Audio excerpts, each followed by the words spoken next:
జై తెలంగాణ అనేటువంటి వ్యక్తి మన తెలంగాణ రాష్ట్రానికి ముఖ్యమంత్రి కావడం మన పెద్ద దురదృష్టం. ఆయన ఎప్పుడు జై తెలంగాణ అనలే కాబట్టి ఆయనకు ఆ ఇమోషనే లేదు. ఆయనకు తెలంగాణ ఆత్మ అన్నదే లేదు.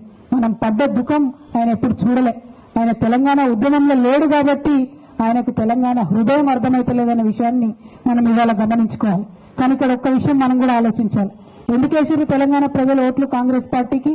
సోనియా గాంధీ గారు వచ్చి, రాహుల్ గాంధీ గారు వచ్చి, ప్రియాంక గాంధీ గారు వచ్చి గ్యారంటీ కార్డుల మీద సంతకాలు పెట్టి మేము మిమ్మల్ని గౌరవిస్తామని చెప్పి మన గౌరవమ్మను మన బతుకమ్మను ఎత్తుకొని వాళ్ళు ముందట్టుకొచ్చిండు కాబట్టి నమ్మి ఈ రోజు ఓట్లు వేసిరు తెలంగాణ ప్రజలు, అవకాశం ఇచ్చారు. కాబట్టి వాళ్ళ సూటిగా తెలంగాణ జాగృతి వేదిక నుంచి సోనియా గాంధీ గారిని నేను అడుగుతా ఉన్నాను, అమ్మా మరి మా మహిళలు జరుపుకునేటటువంటి బతుకమ్మ పండుగను మీ ముఖ్యమంత్రి గారు అవమానిస్తా ఉంటే మీ దాకా వచ్చిందా లేదా, మీకు తెలిసిందా తెలియలేదా, లేకపోతే మీరు సమ్మతించి మీ పర్మిషన్ తోనే ఆయన మా తెలంగాణ ఆడబిడ్డలు అవమానిస్తున్నాడా, ఇవాళ మీరు తెలంగాణ సమాజానికి చెప్పాల్సినటువంటి అవసరం ఉందని చెప్పి నేను సోనియా గాంధీ గారిని రిక్వెస్ట్ చేస్తా ఉన్నాను. ప్రియాంక గాంధీ గారు మొన్న పార్లమెంట్ లో మాట్లాడుకుంటూ ఆమె కేరళ నుండి ఎన్నికైంది కాబట్టి కేరళ చీర కట్టుకొని మాట్లాడింది. నాకు సంతోషం అనిపించింది. కేరళ రాష్ట్రాన్ని ఆమె గౌరవించింది.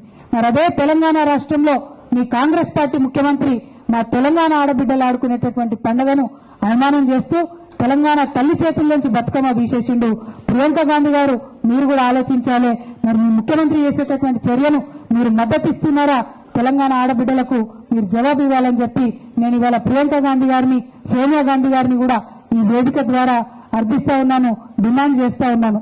మరి ఈ వేదికను మళ్ళీ ఇంత అద్భుతంగా నడిపినటువంటి శ్రీధర్ అయచితం సార్కి ధన్యవాదాలు తెలియజేస్తూ మా సోదరులు కొదారు సీను గారు మాట్లాడి పాట పాడి ఈ ఉద్యమ స్వరూపం ముందు ఎట్లా ఉండబోతా ఉందో అందరు కూడా తెలియజేయాలని కోరుకుంటూ ధన్యవాదాలు.